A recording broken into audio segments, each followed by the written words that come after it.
When I needed help the most, people threw me away and treated me like shit for having sensory processing issues. They talked over me. That's the wrong thing to do. When somebody's been raped and they're trying to tell you what happened and you're grilling them, you're an asshole. You're a fucking piece of shit, straight up. Well, if she really raped you, then why aren't your clothes torn off? If he really raped you, then why isn't this and why isn't that? Like, why don't you stop? Why don't you stop and listen? Listen to what they're saying instead of grilling them. Now, because I wasn't raped, it must be okay, right? Well, I was raped as a child, just not as an adult. I needed closure, alright? And the Bollingers for surely needed closure. We needed to sit down and discuss this as adults. They needed to understand that people were harming me. And they're going to continue harming me for the rest of my life. Until Alicia Bollinger admits that I didn't rape her.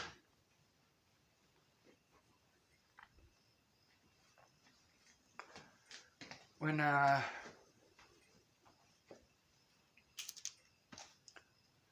I was prevented from going to that civil court date, I was prevented from showing the Bollingers what people like Kara Johnson or Cara Mia as well were up to, what they were doing, the head games that they were playing. I mean, literally, I threatened to kill the people who threatened to kill me to try to force a court date. The people who were being predatory towards me after Natalie died, her family was being friends with. I needed my friends to understand instead of telling me how to think and how to feel. That is the most dismissive thing that you can do. Those pretty words. Try telling that to a rape victim. If I'm hysterical, there's a reason for it. Anybody who knows me in person knows this. Most people have never seen me hysterical. Not like that. Now, as far as sensory processing issues go, with someone going in with me, the police are less likely to bully me. They're less likely to send me into an autistic meltdown. And that right there makes communication a lot easier. I mean, when somebody's raped and they're trying to tell you what's going on, half of what they're saying through their tears is incoherent. Does that mean that they're schizophrenic? Does it make it okay to treat them like they're schizophrenic? I am so ashamed of all of my friends because of this. I needed their help. And when I begged them to shut up, please, Joanna, please, stop telling me pretty words, okay? I'm going through hell. I need you to stop telling me pretty words. And everybody did this to me. Every single person that I went to for help. There isn't a single person that I went to for help before Natalie died that actually stopped to listen and stopped talking over me and telling me those pretty words. You just need to get over it. You need to get over it.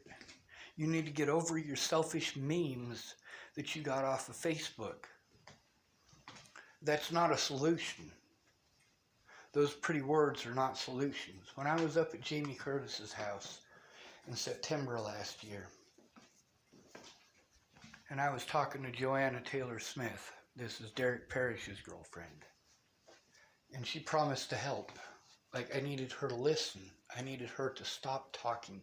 Stop telling me those pretty blonde girl words. Those pretty words that only apply to blonde girls. Pretty blonde girls. Pretty blonde girls.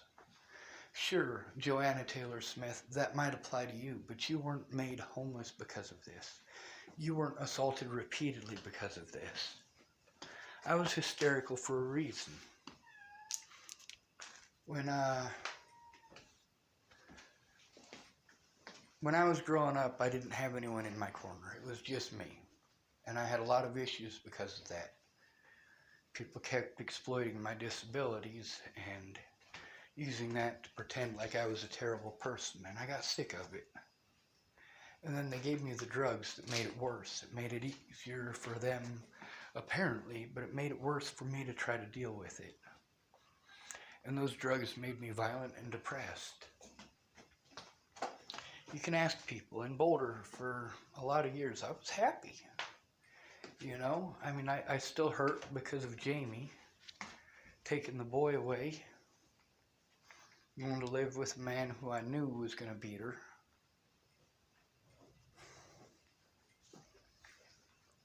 But to this day, the Bollingers and I need to sit down in a room.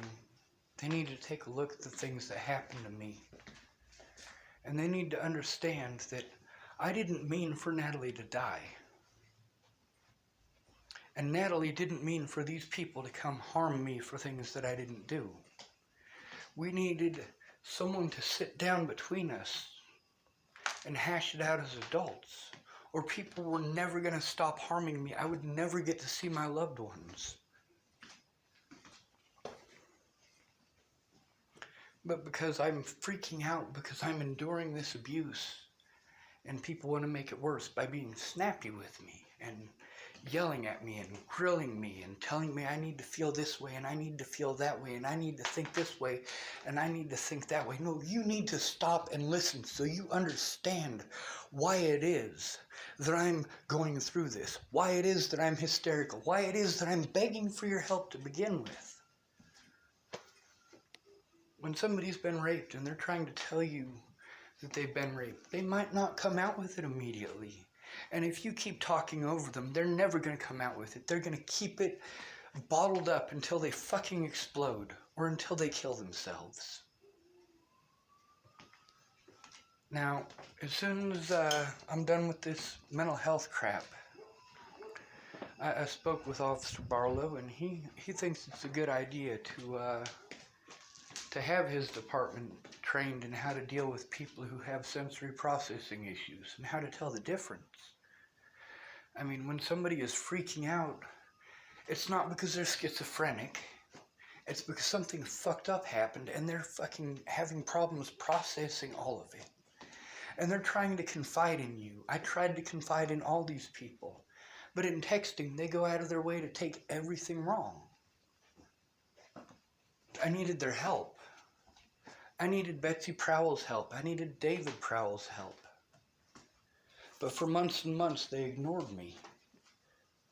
David kept saying, well, a lot happened and I need to talk to you in person about it. Well, I couldn't go to Boulder to talk to him about it.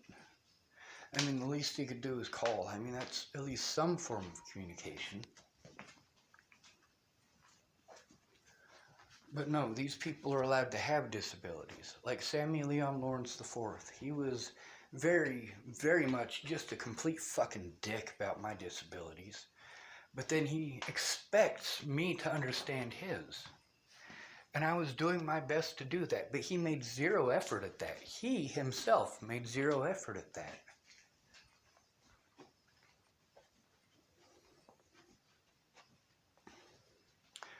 Now, Natalie's family, I don't give a fuck about Ted. Ted is a piece of shit. And he's never going to change. But Miss Shelley and Miss Danica, if they weren't involved in the things that Kara Johnson was doing, if they truly are innocent, they should be willing to sit down with me and actually discuss this as adults. Even if there's a police officer there. Even if there's a lawyer there. But they weren't understanding. And Natalie would have been understanding if it weren't for all the ear breathers. When somebody has been raped and they go to you for help, and you spend 6 hours yelling at your boyfriend, that person is coming to you for help that you offered, and they showed up. And they're sitting on your couch, hoping that eventually you will sober up enough to listen to them. but you're not going to. You're going to talk over them and tell them how to think and tell them how to feel. And that's not okay. It's not okay for the police to do that. It's not okay for Joanna Taylor Smith to do that. Yes, I was screaming. I was fucking frantic. I was going through hell. I needed someone to listen. And I still need someone to listen. If Rose is a decent person, then she would have wanted to sit down with me and hash this out. If Natalie had been a decent person, she would have wanted to sit down with me and hash this out, even if it was at the police station. Instead, she sent Tim Beeson after me. Now, it's not her fault. People say, well, it's not her fault. He wrote down in there that Natalie didn't even know. I'm like, well, that's the point, is that she did send him after me. Whether or not she asked him to do that is arbitrary. It's the fact that I was begging for her help, and I got treated like a monster for it. I'm not a monster, I'm overwhelmed. If somebody has been raped and they're hysterical and they're asking for your help, are they monsters? And don't tell me not to compare this with rape, because this is worse. I know, because I was raped multiple times as a child. What needs to be done is that I need to be allowed an honest day in court.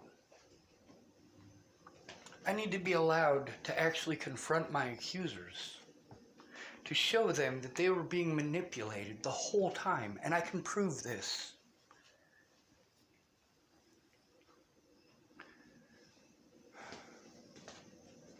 A lot of these people, they didn't hurt me intentionally. But the thing is, if someone's been raped and they come to you for help, and you say that you're going to help them, you're going to go in with them to make a police report, and then you give them a sandwich and you ignore them for a week, and then you say, well, I fed you and I put a roof over your head. That doesn't make me safe. That's not the help that I need. When I try to talk to you and then you start immediately telling me about all of your problems, that's not help. That's the worst thing you can do. Like, I'm trying to tell you about something that literally just happened. And instead of you listening to me, you cut me off mid-sentence, every sentence, to start telling me stories about stuff that happened to somebody else. Shannon Alvarado did this a lot. Well, here's a story about this guy, and here's a story about that guy. And you expect somebody who's been raped to just go back to their lives and make believe like everything is fine and dandy like it was before, especially if they've been violently raped. Yeah, that's not going to happen. They need actual help. And it's not therapy that they need at that point. It's somebody who actually gives a shit.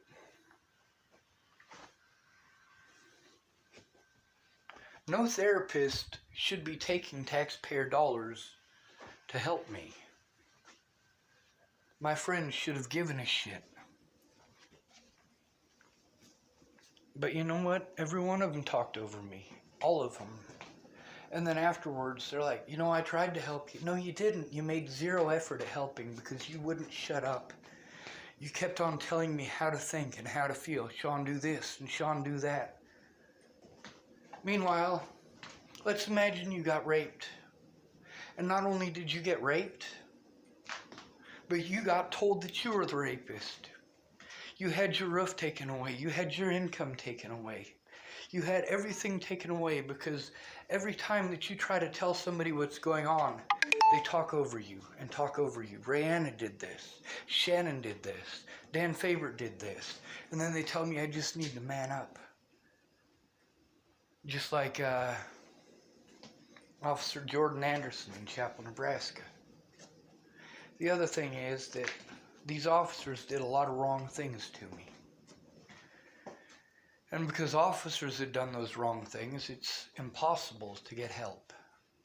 Because I need an officer to help.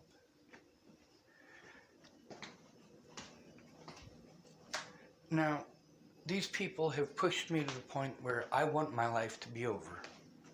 But I'm not allowed to say that. If someone is raped and treated like this, and they're asking for your help, they're begging for your help, they're screaming at the top of their lungs for your help. Please shut the fuck up. Stop telling me your fucking stories about your uncle's fucking dog. Listen to what I'm telling you, please. I need your help. Now imagine you were raped and you try to tell the police officers that.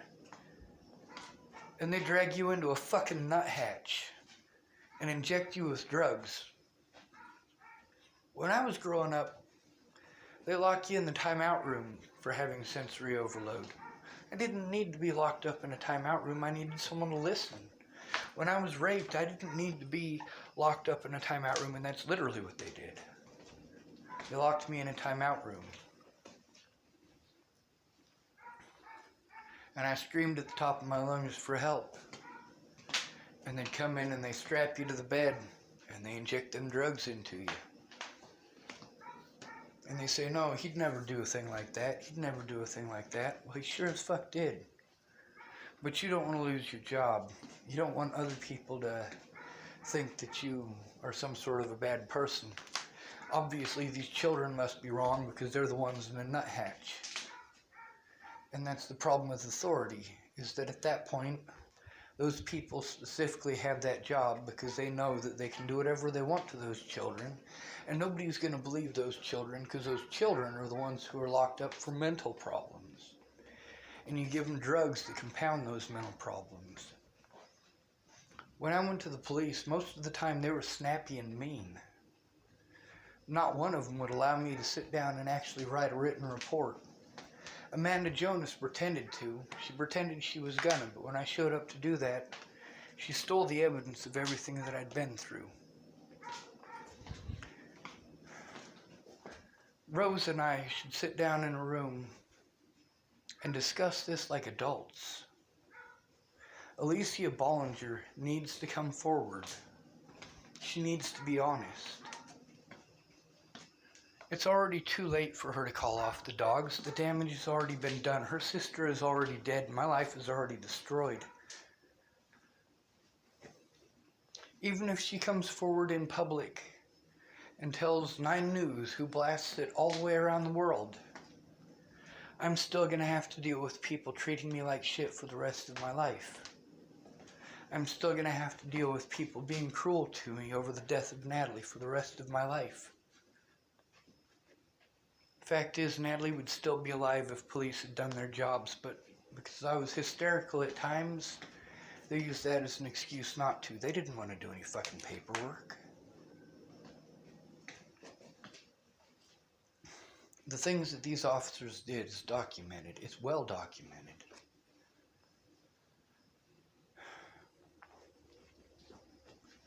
I was pissed off. By the time I got to the hospital there in Boulder on the 6th, I'd been harassed by police and the public for, well, since Natalie disappeared.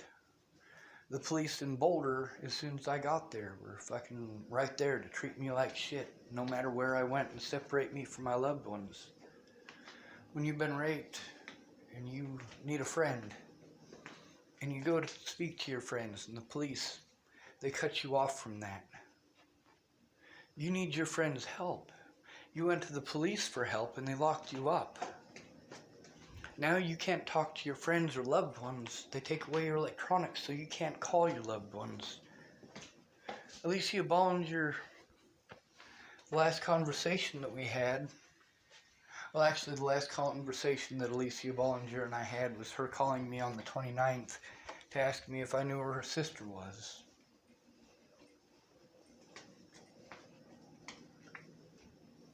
You know, me and Natalie were gonna sit down and speak while I was in Virginia. And every day we were gonna,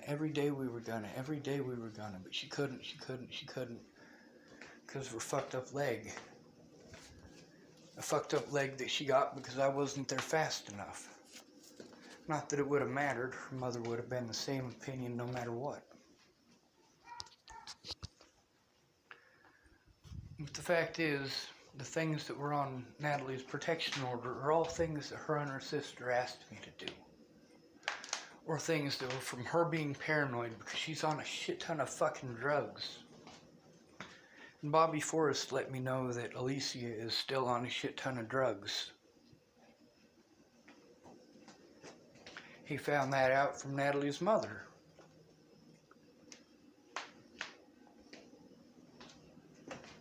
The fact is, they didn't do the adult thing, and I did. Despite my disabilities, I tried to go to the police.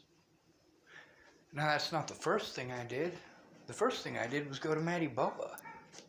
Hey, Maddie, help. Please. I mean, I didn't ask Joanna Taylor Smith for help until last August, or the August before last. Sorry, September. Then there's October and November, and then finally in December, after her ignoring me and ignoring me and ignoring me, I need your help, Joanna.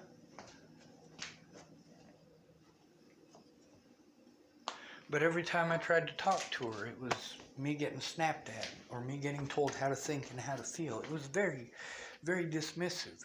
Don't tell someone how to think and feel. If they're trying to tell you what's going on, if they've been through something that's traumatic, yeah, call them and listen.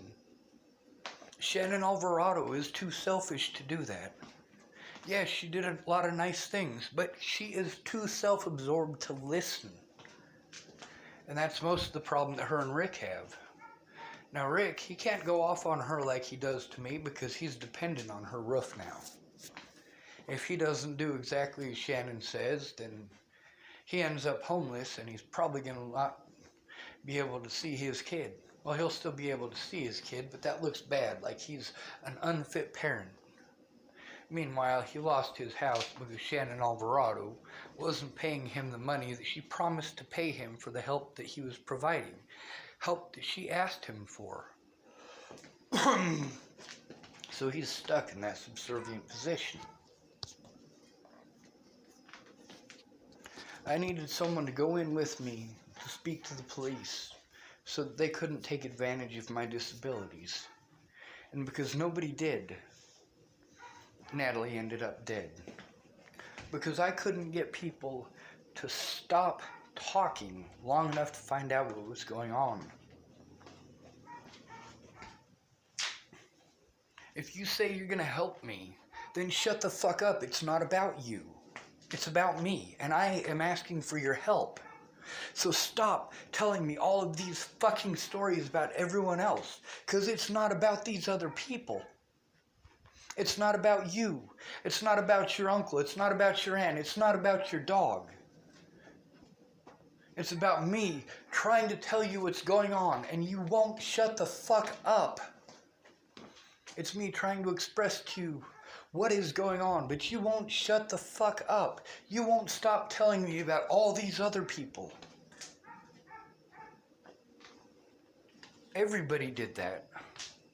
From Mandy Hughes to Shannon Alvarado, to Candace Bondurant, Laura Nelson, all of them. No, I need you to shut up and fucking listen. I need your help. And if you're not willing to listen to what's going on, you're not helping. You're making it worse. I had to go in and talk to the police alone. And most of those police officers started off talking to me like this. Yeah, that's not going to fly. If somebody has been through a traumatic experience, that is the wrong thing to do to them. When I went to Natalie with my issues, it's because I didn't have anywhere else to turn. By the time I exposed her father for the things that he did with that email, I was at the end of my rope, alright? Natalie was the last fucking straw. And as far as getting diagnosed, I was supposed to get diagnosed years ago. But the issues of homelessness prevented it. And police, they do hunt the homeless. They do victimize the homeless, just like anyone else. If they're having a bad day, they know that they can take it out on a homeless person, and the American public doesn't give a fuck. The American public will cheer them on. Yeah, they're probably a drug dealer. They're probably an addict. Meanwhile,